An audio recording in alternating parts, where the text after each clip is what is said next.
Bueno, entonces, como les mencionamos, esta charla de hoy, esta charla, esta presentación, es referida a los gases de efecto invernadero en cuerpos de agua continentales.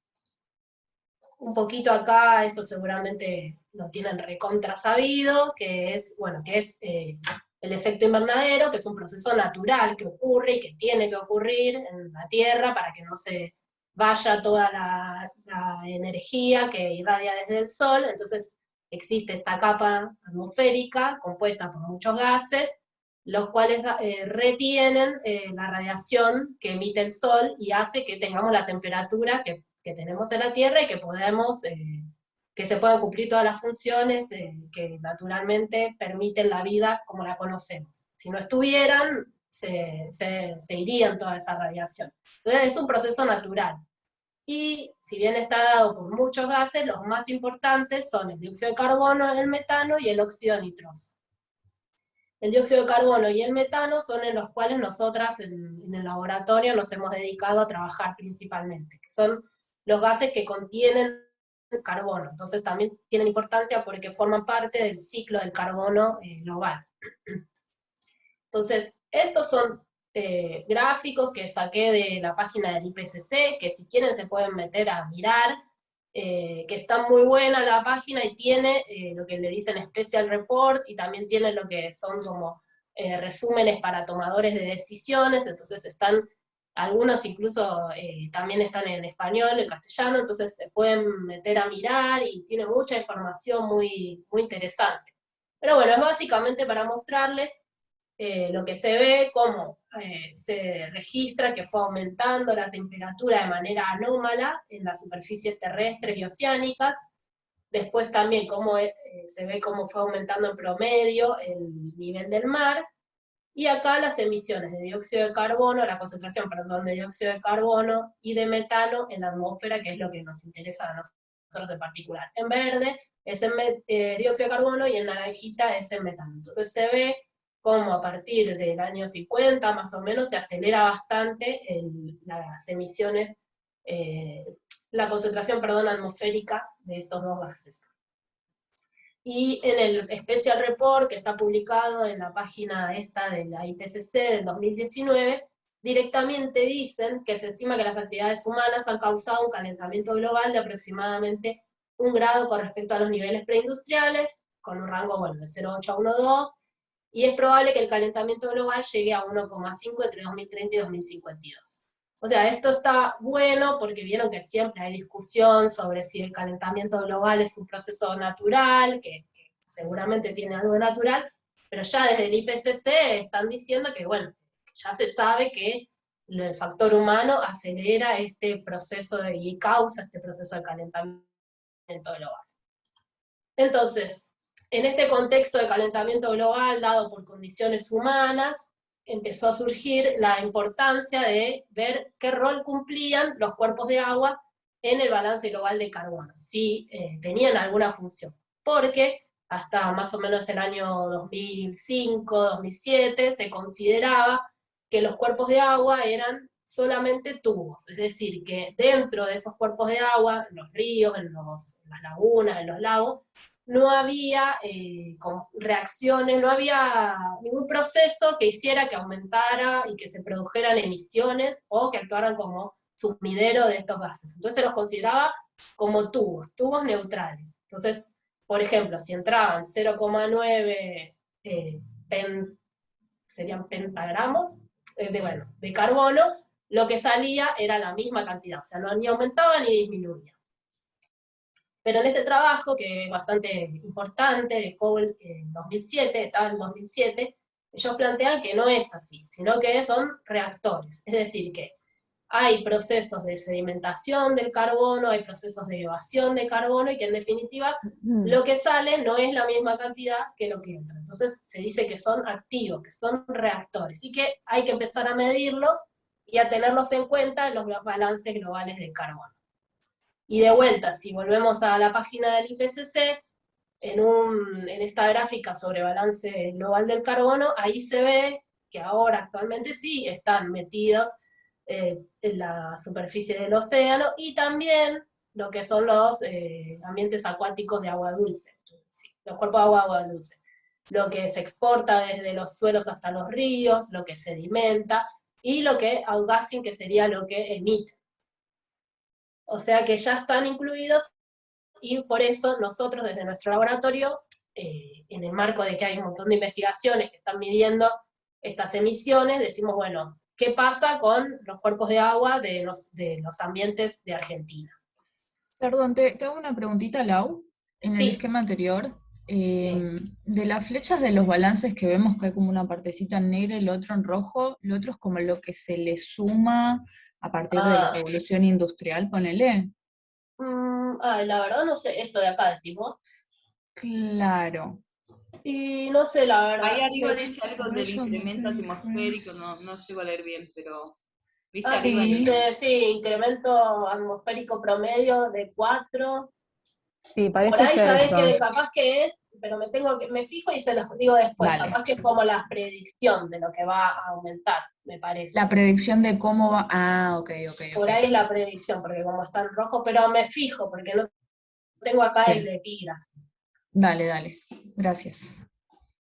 Bueno, y entonces, si nos enfocamos, dijimos que hay muchos gases de efecto invernadero, o varios, no sé si muchos, pero varios, pero nos vamos a enfocar en el dióxido de carbono y en el metano. Y en eh, qué cosas hacen que se consuma o que se produzca. Entonces, esto también lo saben, pero para resumirlo y para tenerlo fresquito, entonces el dióxido de carbono se consume en el proceso de fotosíntesis, se produce o se libera en el proceso de respiración, y también se produce cuando se oxida el metano. El metano, en presencia de oxígeno, va a pasar a dióxido de carbono. Estos son los procesos que pueden ocurrir en la columna de agua, bueno, y también en los sedimentos. Y el metano se sabe, y se sabe hasta, es como lo que se sabe que es más importante, es que se produce principalmente en los sedimentos anóxicos. O sea que en condiciones anóxicas, grupos de bacterias o de arqueas metanogénicas hacen que se produzca este gas. Que este gas, bueno, se puede oxidar en el camino de la columna de agua y en verdad terminar siendo dióxido de carbono, como dijimos antes. También este gas puede estar consumiéndose por bacterias o arqueas metanotróficas, que lo usan. Y después otra cosa, que es lo que está estudiando Sofía, que hicimos un experimento este verano en las lagunas pampeanas, es lo que denominamos producción oxigénica, que en verdad no sabemos si es producción oxigénica, pero sí es producción en la columna de agua.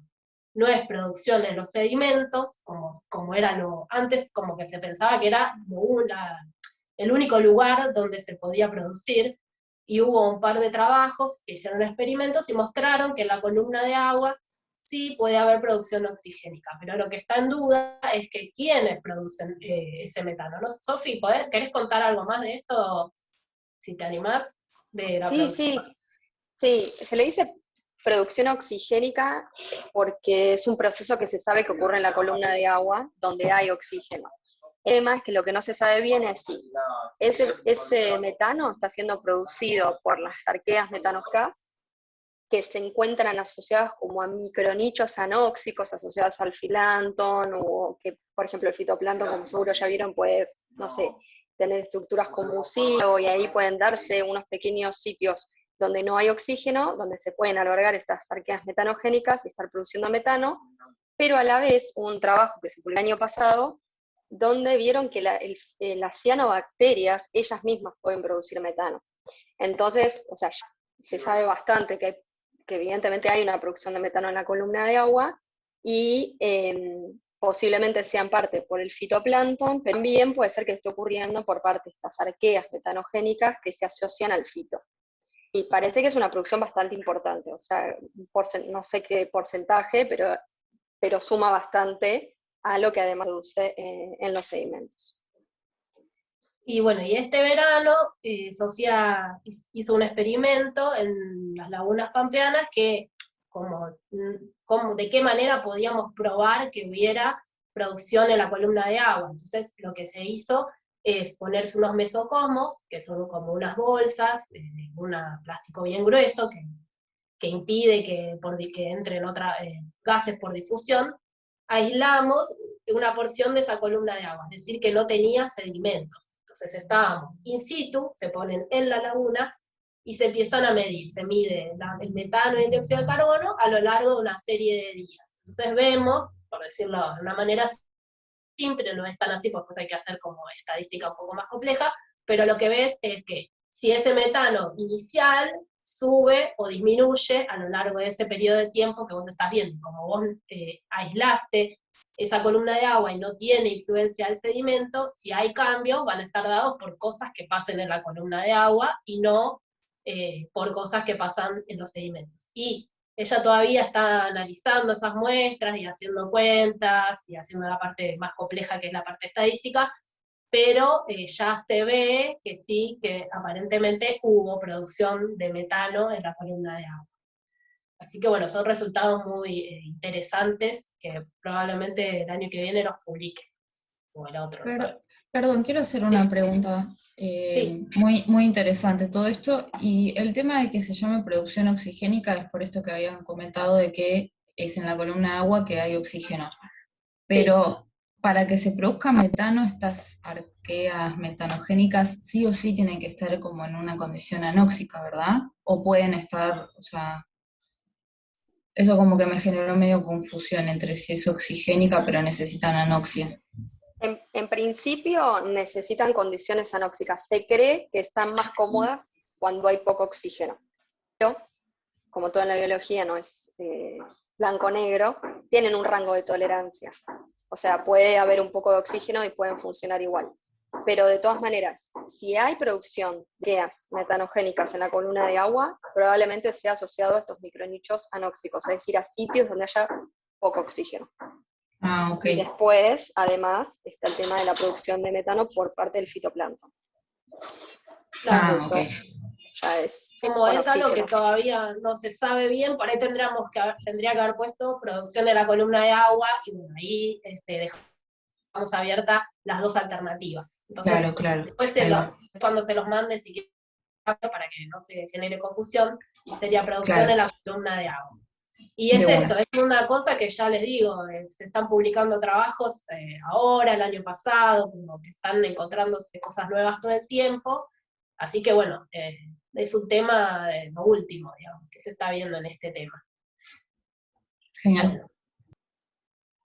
Entonces, en esta figura lo que resumimos es las principales vías que tienen el dióxido de carbono y el metano de emisión y de transporte en un cuerpo de agua.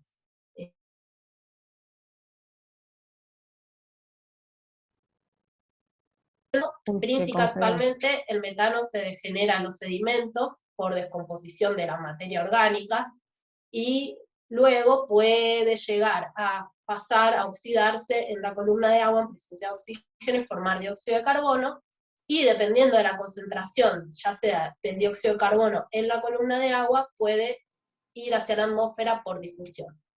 También el metano puede quedar en la columna de agua como metano, y también puede ir, dependiendo de las concentraciones en la columna de agua y en la atmósfera, puede salir difundiéndose pasivamente hacia la atmósfera.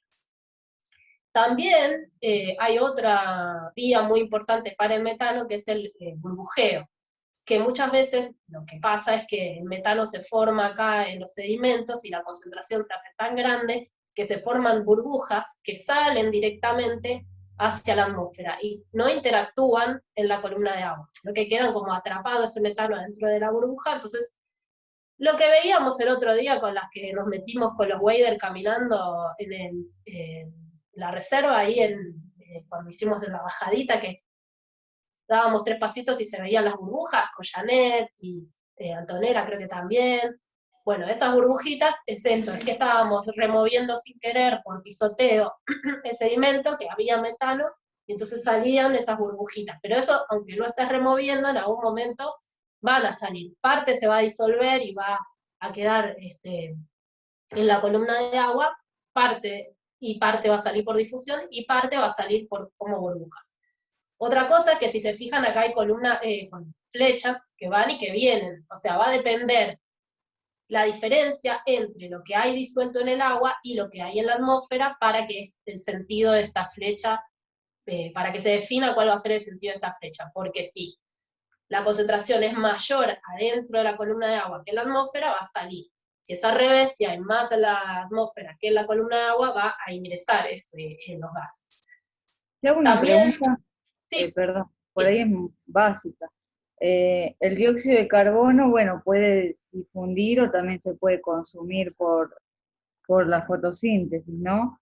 Pero el metano puede salir de la atmósfera a la difusión, ¿o hay otro ciclo que lo utilice como para que salga de ahí? no sé si te entendí tanto. El metano puede ser consumido por bacterias, Claro, y ya no queda disuelto en la columna de agua, o puede ser oxidado en presencia de oxígeno, y ahí se transformaría en dióxido de carbono. no, yo digo de la atmósfera, lo que queda en la atmósfera de metano puede volver a difundir al agua, si no queda siempre ahí en la atmósfera, porque el dióxido de carbono se podría consumir, lo que está en la atmósfera. Ah, y el en la, o metano sea, bueno, queda ahí. no, bueno, ahí el metano, no sé, en la Tierra deben pasar un montón de otras cosas, Claro. o debe haber bacterias también que no puedan llegar a consumir al metano, no, sí, no es que queda ahí inamovible, también se debe poder oxidar el metano en la atmósfera, ya no sé tanto detalle. No, Se fija- preguntaba si porque se me fijan, quedaban... perdón, si se fijan en el esquema primero que mostró, uno de los primeros que mostró Laura de la IPCC, en realidad acá habla en general de carbono, pero bueno, hay muchos medios terrestres, marinos, de agua dulce, donde intervienen procesos vinculados con el dióxido de carbono y el metano. Entonces, obviamente que en la atmósfera lo que está pasando con el cambio climático es que aumentan estos gases de efecto invernadero, y de eso no estamos hablando. Que si bien la concentración de metano en la atmósfera es mucho más baja, muchísimo más baja, de todos modos contribuye mucho al efecto invernadero. Muchísimo más, no me acuerdo si 20 veces más o no me acuerdo cuánto, pero mucho. 24 veces más, creo. Sí. Algo por ahí. Era un número de ese orden. Sí. Pero sí, o sea, el metano, esto es parte de un ciclo global. Nosotros quizás estamos ahora mirando lo que está pasando en la laguna, o en el lago, o en el río, pero sí, obviamente esos gases cuando salen a la atmósfera forman parte de otros ciclos, otros procesos que, bueno, no los estudiamos, digamos. Es como nosotras nos estamos enfocando en esta cajita de acá, para poder después meter eso dentro de lo que es esa imagen más grande. Y bueno, otras vías de emisión que no están en esa figura porque quizás son más recientes y todavía están en estudio, es la difusión de los gases de efecto invernadero a través de las plantas arraigadas emergentes, por ejemplo los juncos. Entonces también se está viendo que los juncos pueden actuar como tubos transportadores de dióxido de carbono y de metano, que también la dirección de esa flecha por ahora es variable, depende, hay trabajos que vieron que a través de las plantas están tomando dióxido de carbono, otros que están emitiendo, otros que están emitiendo metano, entonces esto y la cantidad también es algo que se está estudiando, ¿no? Y también depende mucho de la región en la que estamos estudiando, no es lo mismo una zona templada como la nuestra, o tropical, o subtropical, que una zona más nórdica, boreal, que bueno, hay otras temperaturas y los procesos metabólicos tienen otro ritmo, entonces, bueno, todo eso varía mucho, entonces vos cuando te pones a estudiar y a buscar literatura te encontrás con un rango muy amplio de datos que dan distintos valores de las emisiones. Pero sí se sabe, se vio que sí juegan un rol importante. Entonces, cuando se estudian las vías de difusión, hay que tener en cuenta no solo en la columna de agua, los burujeos, sino también, bueno, las macrófitas, las arraigadas emergentes principalmente. Y después, bueno, esto que estábamos diciendo antes, que Sofía les contó, la producción de metano en la columna de agua asociada a fotosíntesis algal y arqueas metanogénicas, que es otra vía que se está viendo, que también es muy importante, entonces que también habría que empezar a medir y a tener en consideración. Ahora vamos a cómo medimos estas cosas, ¿no? Entonces, por un lado tenemos el dato de que nos interesa, que es ver el dióxido de carbono y el metano disueltos en el agua. Y lo hacemos a través de una técnica que se llama Headspace, que lo que se hace es agarrar una jeringa y se toma, por ejemplo, si queremos ver un sitio específico del agua, es una jeringa de 60 mililitros, tomas 30 mililitros de muestra de agua y 30 mililitros de aire atmosférico. O sea, y esto tiene una valvulita que te permite cerrarlo. Una vez que lo cerraste, lo agitás 2 minutos, así. Entonces, ¿qué hace en ese momento cuando vos estás agitando? Lo que lográs es que tu metano que estaba disuelto en el agua se ponga en equilibrio con el metano que estaba en la atmósfera. Entonces, llegás a tener dos fases, una fase de la muestra y una fase de Headspace. Y en definitiva, lo que nosotros vamos a estudiar es esto que quedó acá, en fase gaseosa, no en fase líquida. Entonces, esta fase gaseosa luego se inyecta en un analizador, que puede ser un GC portátil, que es este aparatito de acá, que se llama Los Gatos, que nosotros lo usamos en la primera campaña que hicimos, que es un aparato muy caro, que lo tienen en Canadá, y en la primera campaña lo trajo el investigador Paul de Giorgio, y lo pudimos hacer, entonces está buenísimo, porque vos inyectás esa muestra de gas en el momento, y ya te da el valor de metano y de dióxido de carbono, in situ, digamos. O lo que hicimos después de eso casi todas las veces es que esta porción de gas se inyecta. Estos son unos viales, unos tubitos vacíos, no tienen nada, y luego eso se rotulan, se van guardando en esta caja, y luego eso se analiza en este pícaro, que también es un... ¿cómo era? Era un... espectro de masa. Espectro de masa, porque espectro de masa creo que es, porque este te dice la concentración, pero también te da los isótopos. Claro, creo también, que... Sí.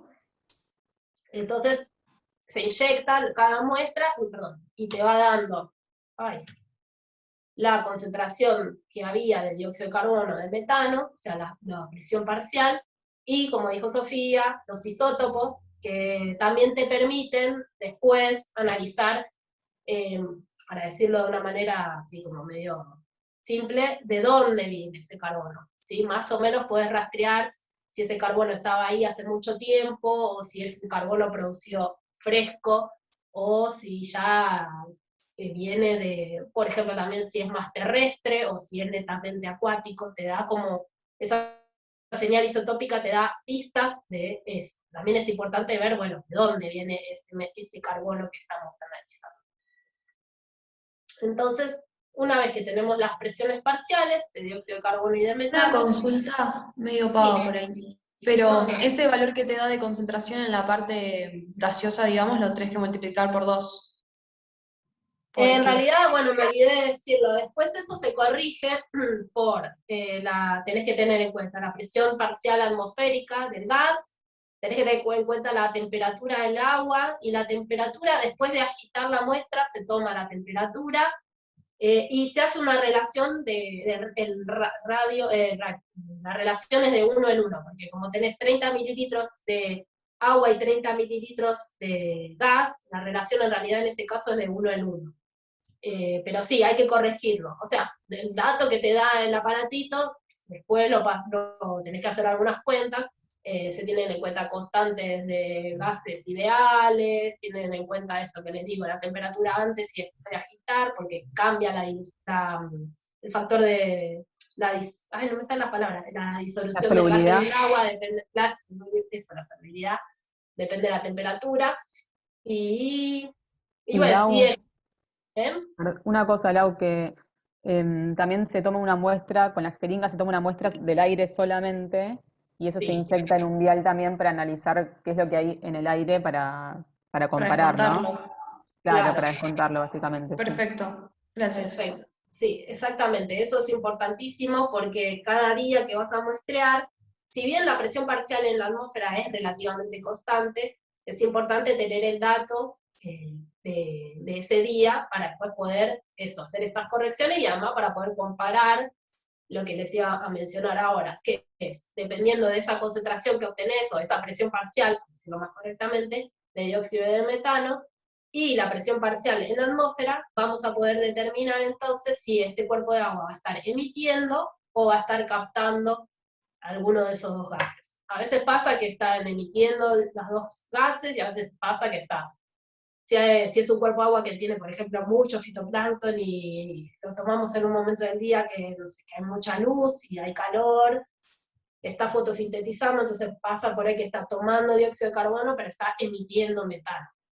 Puede ser que, por ejemplo, Sofi hizo una parte de su tesis que midió en 4 estaciones del año, entonces iba variando. Había momentos que en un sitio estaban emitiendo los dos gases y en otro momento del año estaba captando dióxido de carbono y emitiendo metano. Y también que esas cantidades variaban bastante. Sí. Perdón, Otra cosa, en general el metano se emite más que captarse. En general sí, se ha visto algunas tasas de difusión negativas, pero como muy bajitas. Claro, pero tendría que ser un caso de un lago un cuerpo de agua que no tenga, o tenga muy poca materia orgánica, o no sé. Claro, sí. Una cosa Sí, un cuerpo de agua, por ejemplo, que tenga mucha materia inorgánica, por ejemplo, entonces tenga quizás muchas bacterias, en vez de que no tenga fitoplancton, o que no tenga mucho fitoplancton.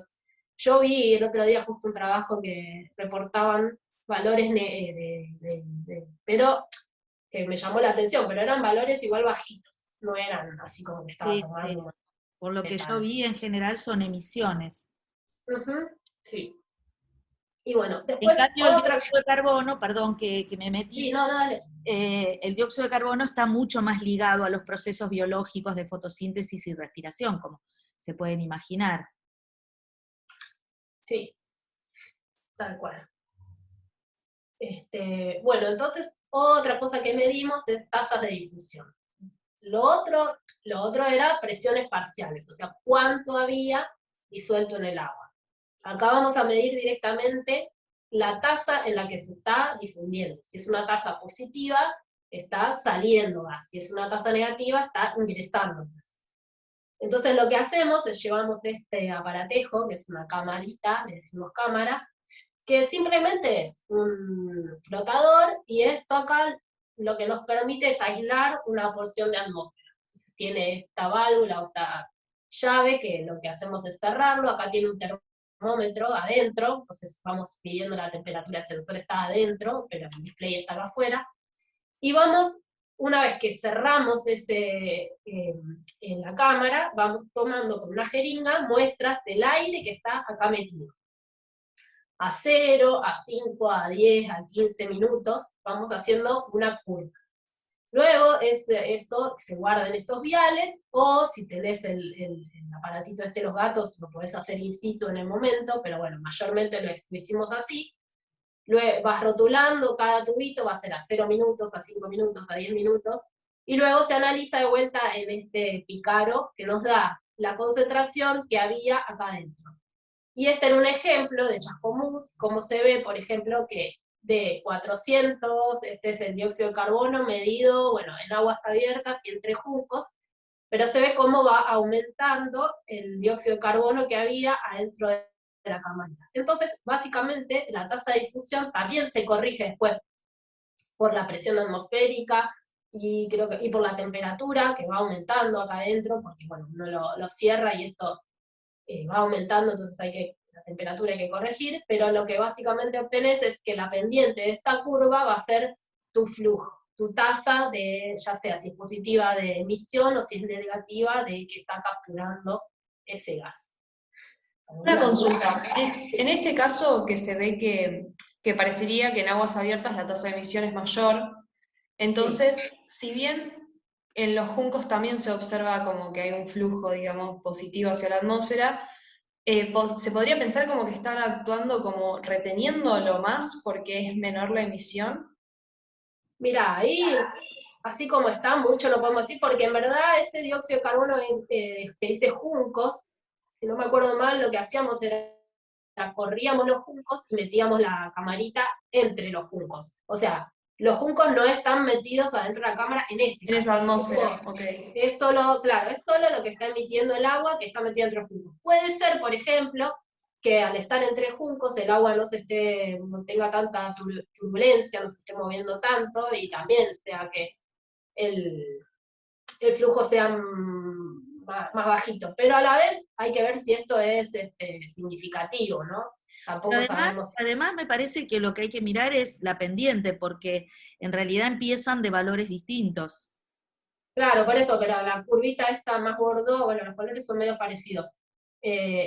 La pendiente esta es un poquito mayor que la pendiente esta. Pero apenas, ¿no? Claro, pero bueno, sí puede ser que sí puede pasar, por ejemplo, hay lagunas que tienen muchas macrófitas sumergidas, y sí, eso influye en que las tasas de difusión sean menores que las que no tienen plantas sumergidas. Puede ser, pasar. Pero bueno, en este caso, era más que nada para que vean cómo sería el análisis de los datos, ¿no? También este método pasa muchas veces que nosotros tenemos los datos, en general, bastante después de hacer el experimentito de las tasas. Entonces, no podés, hacemos duplicado, ¿no? Cada tiempo se hace por duplicado. Y hay que hacer como una limpieza de los datos, porque a veces te da una cosa bien lógica, y a veces de repente tenés un valor de, no sé, 400 y el otro te dio 1400. Bueno, ya sabés que 1400 no va a poder ser, entonces lo sacás, hay que hacer toda una limpieza de los datos previa a después poder hacer la estimación del flujo. Y bueno, y también está bueno como repetirlo varias veces, ya por esto que les digo, porque es como que tiene bastante error, entonces está bueno, si vas a una laguna, o a un embalse, o a un río, poder hacerlo en distintos sitios, no quedarte solo con un punto y decir, bueno, listo, ya la tasa de difusión es esta. Bueno, no sé si me olvidó algo más, ¿alguien quiere decir algo? Y bueno, continuamos. Ahora tenemos lo de las tasas de ebullición o burbujeo del metano. Bueno, esta es otra vía de emisión que es prácticamente exclusiva del metano, ¿sí? Como vimos en la primera filmina esa que estaba la lagunita dibujada. ¿Qué hacemos acá? Lo que hacemos es fabricamos estos embudos, que son bastante grandes, que lo que tienen es un flotador, como se ve, esta es una foto visto desde arriba, y esta es una foto subacuática, para que vean cómo son. Lo que tienen es enroscado una botella de 1,5 litros, que lo que hacemos es llenarla con agua al tope del sitio de muestreo. Y bueno, acá también se ve bastante lindo. Esta es una foto del muestreo de Carolina. Entonces acá se ve cómo Carolina está enroscando directamente la botella adentro del colector. Entonces, como esa botella está llena, el colector tiene que estar como flotando la columna de agua, no tiene que tocar el sedimento justamente para no disturbar, pero tiene que estar relativamente cerca, no puede estar a 3 metros de sedimento, más o menos, no sé, unos 50 centímetros, eso se va viendo in situ en el momento. Y se deja, eso lo dejas ahí y te vas a descansar y a rezar de que cuando vuelvas esté y no se lo haya llevado nadie, no haya venido una tormenta y te lo haya dado vuelta, que nos ha pasado. Entonces, lo que pasa es que las burbujitas van siendo atrapadas dentro de este colector y van desplazando el agua que había en la botella. Entonces, con mucha suerte, cuando llegás un par de días después, tenés la botella, tiene agua y tiene un volumen de gas. Entonces, después, esa botella se desenrosca abajo del agua, se le pone una tapa, todo así abajo del agua para que no se pierda ese gas.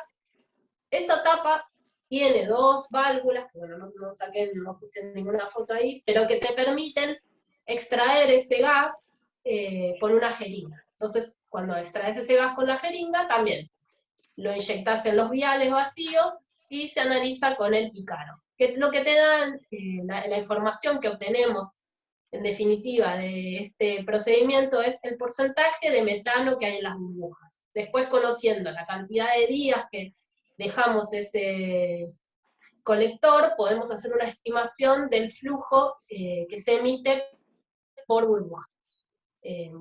No sé si me olvidé algo, chicas. ¿Quieren acotar de este procedimiento? Quizás algo que podría agregar que esta de la tasa de ebullición es relacionada más que nada con el metano, porque como les contaba Lau, el metano en gran parte se produce en los sedimentos, y ese metano se va acumulando y va formando estas burbujas, y además el metano es menos soluble que el dióxido de carbono. Entonces capaz que el dióxido de carbono por ahí forma burbujitas, pero al ser más soluble se disuelve. Entonces este metano se forma en burbujones sedimento, va subiendo por la columna de agua, y también este proceso de ebullición es particularmente importante en los sistemas que son someros, que tienen columnas de agua bajitas, porque justamente al tenernos una columna de agua de 2 metros, la altura no es suficiente como para que ese metano se disuelva. Entonces llega a la atmósfera formando esos burbujones. Capaz en sistemas como por ejemplo en donde trabaja Caro, que son embalses muy profundos, ahí ya si tenés una columna de agua de 15 metros capaz, o 20, a veces sí la altura es suficiente como para que ese metano se vaya volviendo o vaya siendo oxidado por las bacterias metanotróficas. Así que bueno, o sea, en particular es para el metano, y también particularmente es importante en sistemas someros, más que en sistemas más profundos. Muy bien. Bueno. Sí. Sí, por eso, perdón, por eso justo cuando lo hicimos en Patagonia, en enero pusimos los colectores bastante cerca de la costa, que bueno, igual así y todo nos llegamos a juntar muchas burbujas. Bueno, después les contamos, pero sí. Perfecto. Bueno, esto es más para contarles qué es lo que estamos haciendo en el laboratorio, qué es lo que ya se hizo. Bueno, por un lado estudiamos lagunas pampeanas con distinto régimen, claras vegetadas y turbias orgánicas, que es en lo que está trabajando Sofía, y a través de muestreos estacionales y también regionales, es decir, ella enfocó en 4 lagunas y las siguió a lo largo de un año, y después hemos ido muestreando, tratando de muestrear lagunas de distintas partes de la región pampeana para tratar de hacer una gradiente más regional. Después, por otro lado, hemos hecho un trabajo que ya lo finalizamos, que fue en el humedal vegetado de Otamendi, y en la reserva de Ciervo de los Pantanos, que lo que tiene de particular es que tiene sitios que tienen mucha vegetación flotante, mucha vegetación sumergida y mucha vegetación emergente, y también sitios de aguas abiertas. Entonces fue una muy buena oportunidad para probar si estas emisiones variaban dependiendo de si había flotantes, emergentes, sumergidas, y pudimos hacer un muestreo a lo largo de un año, o sea, las 4 estaciones, en estos distintos tipos de hábitat. Y después, lo que está estudiando Carolina en su tesis de doctorado, que son muestreos en otoño, primavera y verano, en embalses en cascada del río Limay. Son 13 embalses que están en uno a continuación del otro, y además ella midió en las partes lóticas, no solamente en los embalses, sino en las partes del Limay que no estaban embalsadas. O sea, hizo todo un gradiente que es bien interesante porque se ve cómo el agua es lótico, después pasa a ser léntico, después vuelve a ser lótico, y bueno, es básicamente, y ahora se están por ir las chicas la semana que viene de campaña, de vuelta, a hacer su último muestreo, creo, ¿no, Caro? De la tesis de doctorado. Sí, en principio sería el último, el de primavera, sí. Y bueno, estamos. Ahí no solamente miden los gases de efecto invernadero, sino también miden bacterias, fitoplancton, un montón de otras de las variables limnológicas, o sea, es un estudio bien completo, que bueno, nada, está buenísimo. Los 2 proyectos de doctorado ahora, la verdad, están súper completos. Y bueno, y como les mencionó Irina al principio de todo, el proyecto de embalses, que está haciendo su tesis Caro, es un proyecto en cooperación con China, Y bueno, también igual con Canadá, porque Paul de Giorgio es codirector, o sea, Irina es la directora, y el de Sofía, que es en Lagunas Pampeanas, es un proyecto financiado por Argentina, por un PICT de Irina, pero también es en cooperación con Canadá, y Paul es el director, y yo soy la codirectora. O sea que son cosas que estamos haciendo en colaboración, y de hecho, parte de los análisis que se hacen, por ejemplo, todo lo del pícaro, se hace en Canadá. Se mandan las muestras y se hace allá, esas determinaciones. Bueno, esta es parte de los resultados de la tesis de Sofía, que bueno, los voy a comentar yo, Sofía, pero vos andá acotando si querés. Bueno, acá se fijan esta dióxido de carbono, las presiones parciales, en celestito ella lo que hizo fue analizar 2 lagunas claras vegetadas y 2 lagunas turbias con mucho fitoplancton, en invierno, primavera, verano y otoño. Y también analizó los flujos difusivos. En este gráfico del medio lo que hizo fue directamente promediar las estaciones. Entonces comparó las claras versus las turbias sin tener en cuenta la estacionalidad. Y en estos gráficos de acá lo que se ve es las lagunas claras, las distintas estaciones del año, y las lagunas turbias, a lo largo, los flujos difusivos, lo que medíamos con esa camarita. Esto es con los headspace y esto es con las camaritas. Entonces, básicamente lo que ella vio es que en ese periodo que analizó las 4 estaciones, que las lagunas claras actuaban como fuente de dióxido de carbono en invierno y otoño, o sea que estaban emitiendo, y como sumidero en primavera y verano, o sea que en primavera y verano estaban tomando dióxido de carbono de la atmósfera. Y que las lagunas turbias actuaban como fuente de dióxido de carbono en primavera y otoño, y como sumidero en invierno y verano. O sea que esto que veíamos, que a lo largo del año la temperatura van cambiando los procesos metabólicos, o sea, van variando, y también entonces van cambiando estos flujos difusivos que se midieron. Pero, sin embargo, cuando hizo todo el promedio de las 4 estaciones y comparó solamente las claras versus las turbias, o sea, teniendo en cuenta solamente de ese factor, vio que no había diferencias significativas entre las variaciones parciales medias anuales entre regímenes. Y después hizo el análisis muy similar, pero para el metano. O sea, acá tienen la presión parcial del metano en las 4 estaciones, entre claras y turbias. Acá promedió y analizó claras versus turbias, y estos son los flujos difusivos para el metano. ¿Y qué vio? Que las lagunas claras y turbias siempre fueron fuente de metano, y que hubo mayor emisión y presión parcial cuando aumentaba la temperatura. O sea que en primavera y en verano se vio una mayor emisión de metano.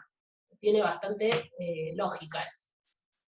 Y que las lagunas claras tenían mayor presión parcial media anual que las lagunas turbias, las lagunas claras de metano, ¿no? Vimos que para el dióxido de carbono no se vio diferencia, pero para el metano sí. Una cosa que no sé si lo dijiste o la perdí yo, que esta línea punteada que está acá, no la dije, sí. Tanto para el dióxido de carbono como para el caso del metano, en realidad está indicando el valor más o menos medio que tiene de la presión parcial del dióxido de carbono y el metano en la atmósfera. Entonces, por eso si está por encima de ese valor, estaría emitiendo, y si está por debajo, estaría actuando como sumidero, o sea, estaría captando. Y ven que los valores, lo que hablábamos, ¿no? O sea, la presión parcial media más o menos anda alrededor de 500 del dióxido de carbono, y en el caso del metano, no me acuerdo bien, pero era alrededor de 1 y pico, ¿no? Sí, 1,8. Sí, está. Entonces es muchísimo más baja. Pero esto lo que nos indica es como para ubicarnos si está emitiendo o está captando. Sí, eso está bueno, me había olvidado de marcarlo. Y acá en las de flujo difusivo, la línea punteada está marcando el 0. O sea que de no emisión. Por arriba está emitiendo, por debajo está captando. Claro, es como que por ejemplo, si uno estudia las presiones parciales, los gases disueltos en el agua, las compara con la atmósfera, uno puede decir, bueno, a ver, está actuando, probablemente actuando como fuente o actuando como sumidero. Pero si uno mide los flujos difusivos con las camaritas, uno puede tener idea del valor de esa tasa de emisión o de captura. Y está bueno ver que se correspondan, no sé, por ejemplo, como les decía, para las lagunas claras, en invierno se ve que están emitiendo, si miran el gráfico de las presiones parciales, porque tienen valores más altos que la rayita punteada, que es lo que hay en la atmósfera. Y después medimos los flujos difusivos, que hacemos varias camaritas, y obviamente que eso tiene asociado a un error, como les decía, pero el valor medio es un valor positivo, o sea que están emitiendo. Y bueno, así uno va comparando, va utilizando tanto el dato de las presiones parciales como los flujos difusivos para construir qué es lo que está pasando en ese cuerpo de agua. Bueno, y esto es de los resultados, algunos de los resultados de lo que hicimos en el humedal, en Otamendi. Entonces acá en estos gráficos lo que se muestra es las presiones parciales, nada más. Acá no están los flujos de dióxido de carbono y de metano, o sea, en verde está dióxido de carbono, en azul el metano, para los distintos hábitats, con plantas emergentes, con plantas flotantes, aguas abiertas y plantas sumergidas. Y acá es para las distintas fechas de muestreo que hubo. En agosto, del 14, del 15, mayo, o sea, sería invierno, primavera, no, perdón, otoño, primavera y una primavera. Esta era más tirando ya, fue una primavera tardía y era más bien calurosa. Y acá también lo que vimos es que dependiendo de la estación del año, van a ser fuente o sumidero de dióxido de carbono. Ay, me faltó algo acá. Bueno, perdón, y que también acá las líneas punteadas son iguales que antes, indican la presión parcial atmosférica. Entonces, acá lo que vimos es que eran mayormente fuentes, si no me equivoco, sí, de dióxido de carbono. Si se fijan, está mayormente por arriba de la línea punteadita. Esto quedó como quedó muy cerrado el box, no se ve todo lo que decía. Y que después... Perdón, para que no se confundan una cosa, fíjense que la escala, porque antes habíamos puesto la presión parcial del dióxido de carbono en 500, y acá aparece muy cerca del 0, pero fíjense la escala, está en 500. Sí. Bueno, sí, porque acá los valores que se registraron eran enormes, tanto de metano como de dióxido de carbono, en este humedal vegetado. Entonces, claro, cuando vos haces el gráfico, te queda el 500, parecería re cerquita del 0, pero bueno, sigue siendo ese 500 acá y acá. Y esto sería el valor más cercano a 1, y acá también.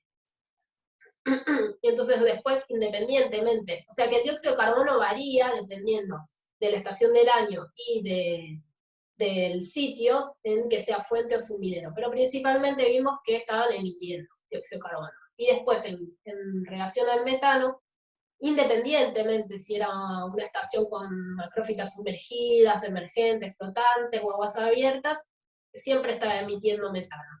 Y lo mismo para las distintas estaciones del año.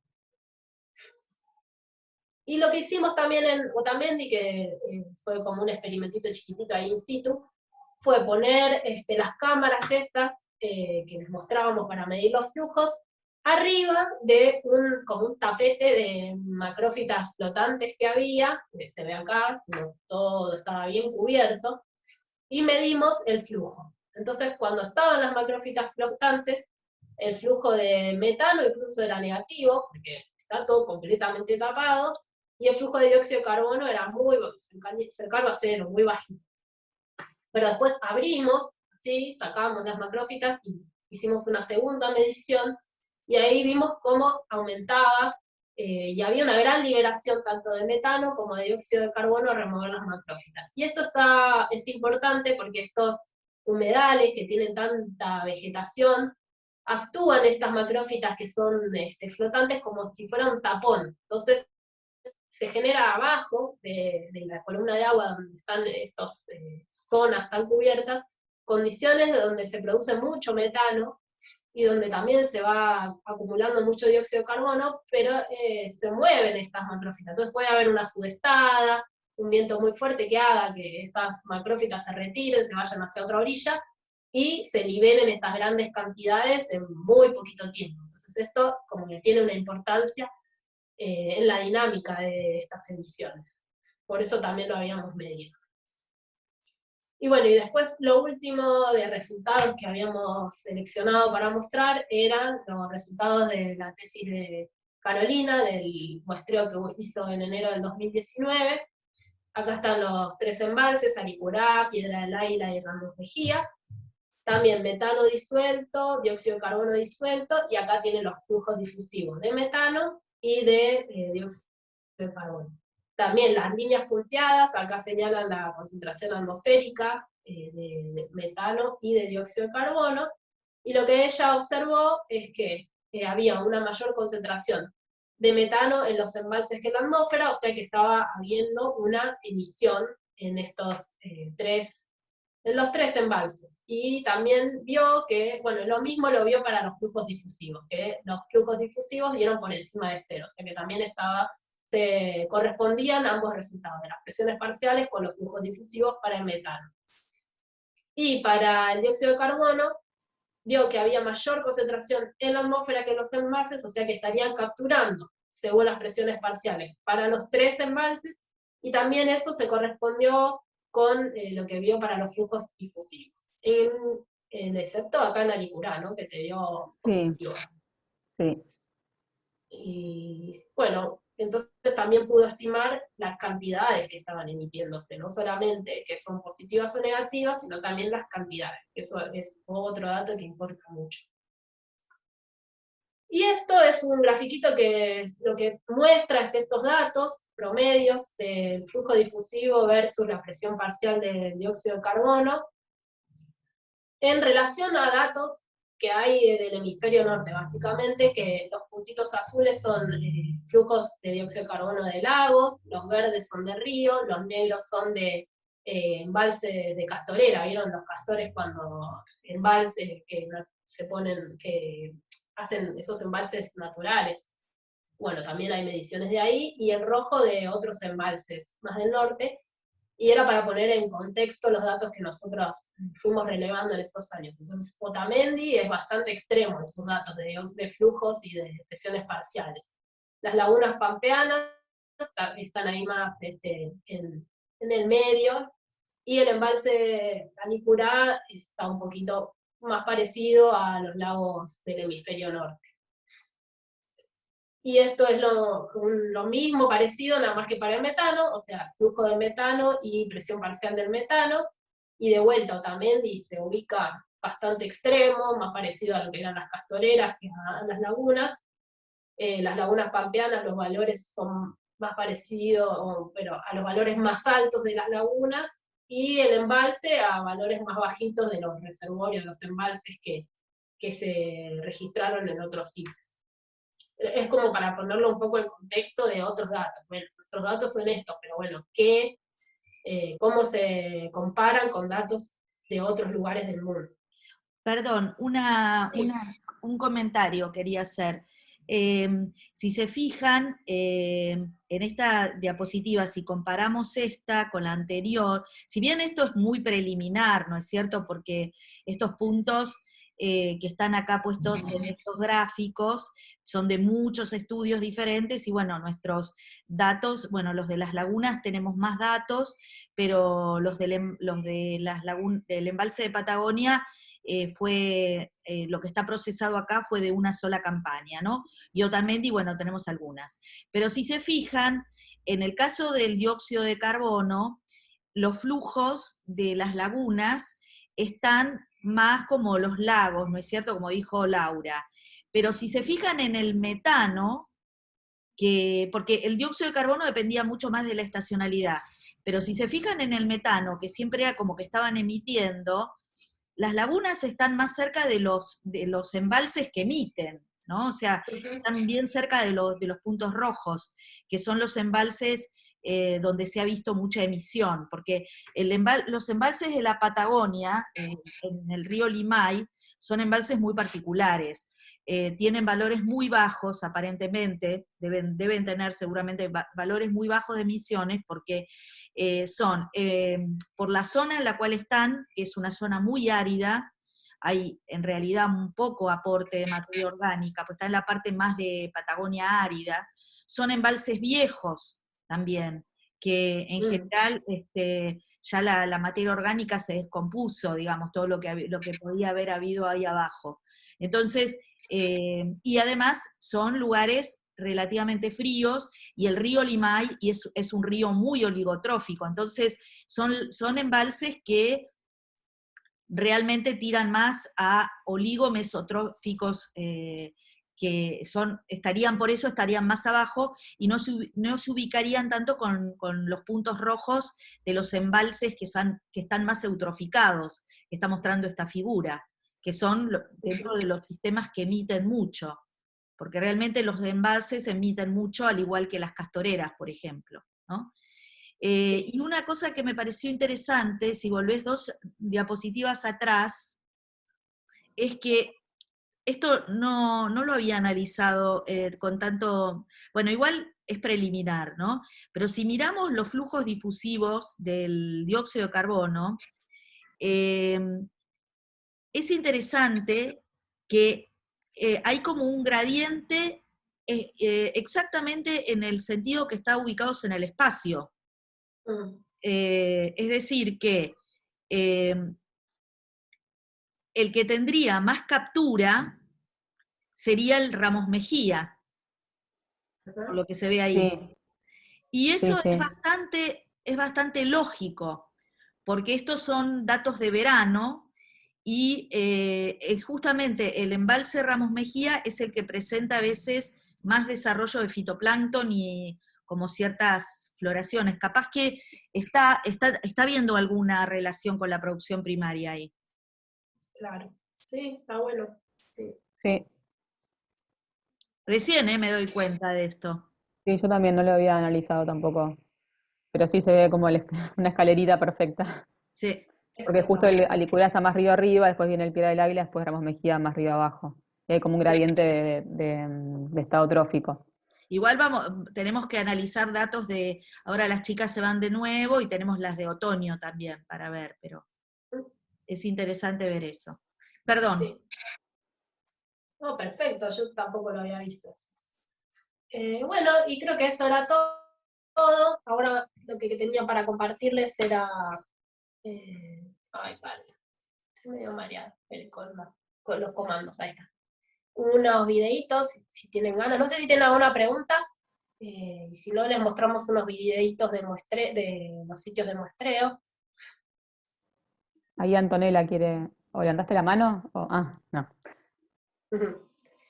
Bueno, les mostramos unos videitos y después si surgen preguntas nos quedamos viendo las preguntas. Los grabamos también los videitos, ¿no?